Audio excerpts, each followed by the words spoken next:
Good morning, everybody, and welcome back to the channel. So it's pretty cold out today. I'm not sure if we're going to really do anything outside, so Dad's Strength and I are probably going to stay inside and work on the 720 and try to get the 3-point hitch arms ready to go back on it. The goal is to get the pins, the springs, the arms slid back together and get them assembled and then primered. We've got body filler putty on them right now that we're using to fix the spots that we hit them pretty hard when we were trying to get them apart, because we had them pretty hot with the rosebud trying to get the arms to slide apart, and guys that are familiar with them know how they can be. So it's pretty rough go trying to get them apart. We finally did, but from hitting on them with the air hammer and, beating on the sides of them with sledgehammer, we ended up antiquing them. So we wanted to take some body filler putty. We'll walk back there and just have a look. We took some body filler putty and we filled in wherever we felt like we beat them up. So they turned out real nice. He's going to sand them one more time, and then we're going to squirt them with primer. We'll get these pins put in. This one I had to make a new pipe for the pin to slide in, the spring. But anyways, something cool that I bought off a friend of ours. He had a John Deere S16 subsoiler. I was able to find this original operator's manual off eBay, so I have an operator's manual for it. I plan on pulling the subsoiler with the MC. We haven't went and picked it up yet, though. But if you're not familiar with the S16 just basically drags on the ground when it's not in the ground. Basically what you do is when you want it out of the ground, right now it's in the position it would be when it's pulling through the ground. So you just pull the trip rope and it allows the shank to flip back, and then it slides on these ears right here. And then when you want it in the ground, you simply back up, it kicks back down and pulls in when you pull forward, and you take off and you're subsoiling. So it's going to be pretty cool to get this home, get a few things that need fixed on it. So, and I'm going to paint it, but just a cool original sales brochure. I love finding these, not sales brochure, operator's manual. What is wrong with me? But yeah, I'm fascinated with just the logos and stuff like that on it. So it's in pretty good shape for its age, I will say that. So anyways, we're going to get started and see what we can get done today. So Dad's Strength's going to start smoothing these out with his custom sanding block that he made. Looks good. Yeah. Piece of 2x4 with some stick-on sandpaper. These arms are going to look nice when they're done. They're going to look better than what they did when they left the factory, probably. So we're going to get these sanded off. I don't think we need to add any more filler. I'm just going to have to really grind that edge off. Use the other sander for that, probably. Well, you can use that then. So we're going to get these cleaned up, and then we're going to get them assembled. This dried nice. These will be good.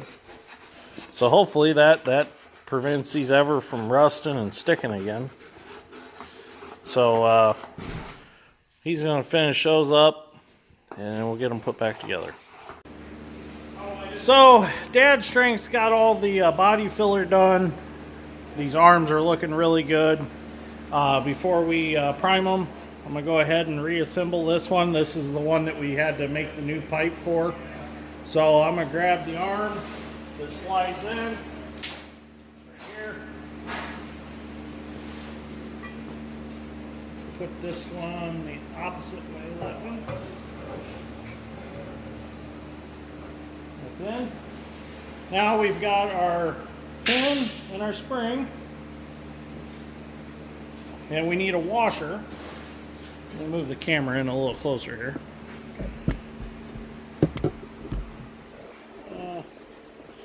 There we go. Okay, so what we're going to do first is we're going to drop our washer down in there, just like so. Now I'm going to use some copper anti-seize that I got out of our big gallon of it. I'll put that down in there. I'll put a good amount in there to keep it lubed up, keep it from rusting also.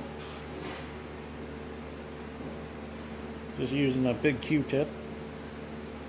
These big Q-tips are nice. They're for actually like detailing a car, but I use them for other stuff too.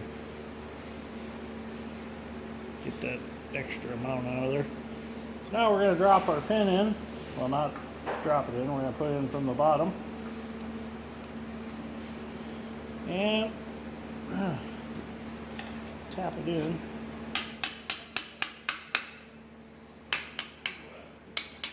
I don't want them to move too easy, but they do got to move easy. Put a spring in. Okay, so we got that spring in, and now we need to put a washer on the top. So what I'm going to do is I'm actually going to tack weld this washer in. So what I need to do is I've got some needle nose vice grips here. Put it down so far. That's okay that fell out. Oop, not tight enough.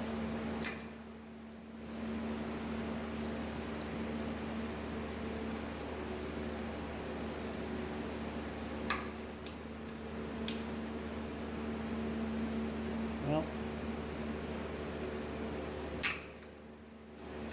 darn it.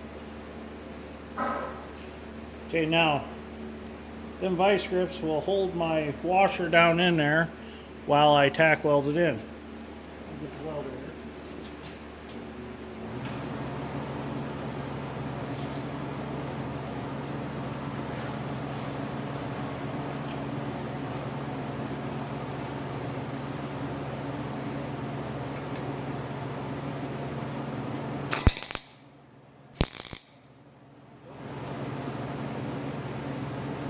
Tanks on.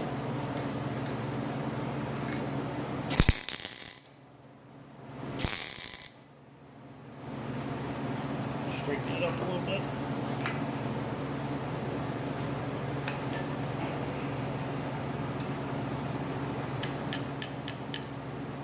Perfect. And I season everything.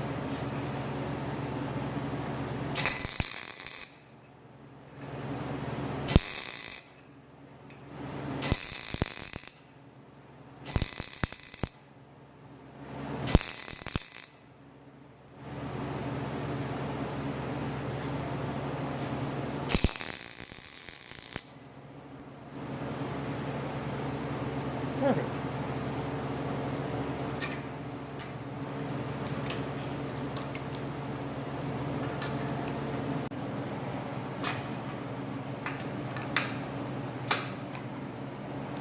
Perfect.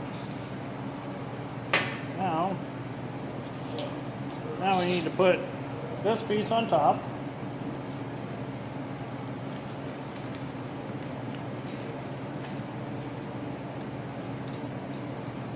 And then this clip, we'll just tap it on here.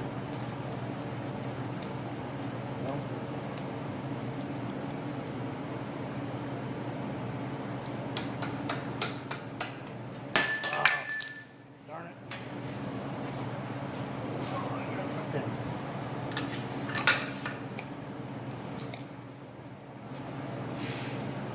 Here, come hold your finger under here. Hold this pin in.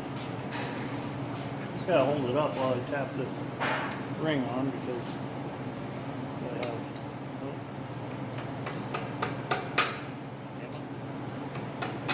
There we go. Grab my pliers.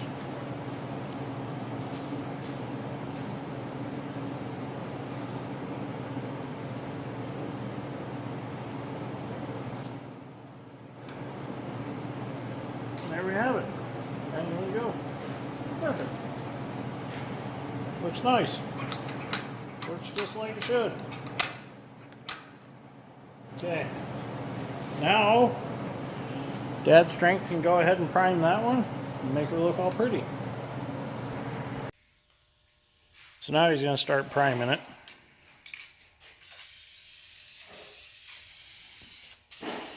These are going to look really nice when they're done.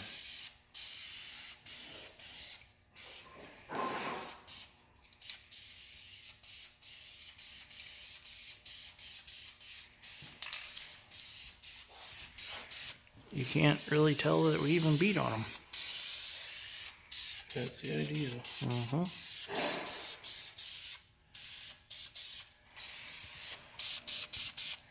Okay, so we'll show you what they look like when they're all finished. Now we're at the rear of the 720 and we're going to get started on getting the sway blocks put on it. Excuse the construction going on next door in the office. So what we need for these sway blocks is, this is a kit that we got from New Paris Tractor Parts. We've got spacers and we've got the proper bolts. So we're going to put them in the proper holes right here. And then we've got square nuts. No. Now this kit didn't come with lock washers. I don't know if it was factory to have them or not. Might have to do a little research on that. I didn't see them in the book. But pretty nice kit. It's got everything you need to do this with. So we're setting this tractor up for category 2. That's what we're after here. And it should be 34 inches between our 3-point hitch arms at the top with the 3-point all the way up. That'll be our category 2. So your bolts they're square-headed bolts, so they fit nice into these castings on these blocks. So then you just tighten them like Dad's strength's demonstrating on the other side. Just don't pick the tractor up with that wrench. Oh, my turn.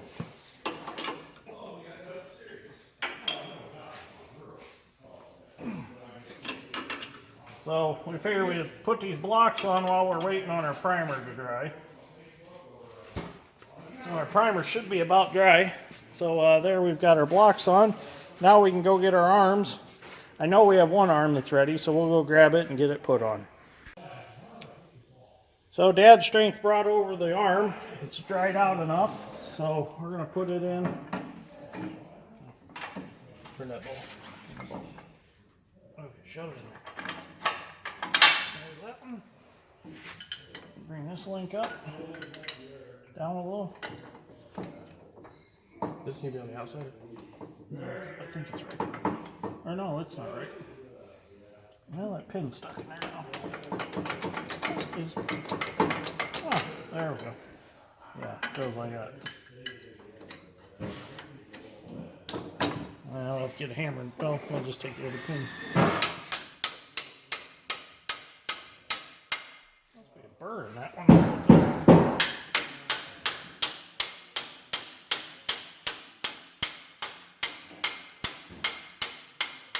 There we go. Fits nice and snug. So there's one arm on, and he's going to go get the other. Now the other arm's dry enough that we can put it on.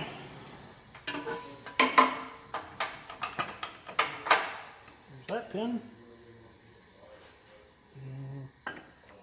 Let's see, this one goes in.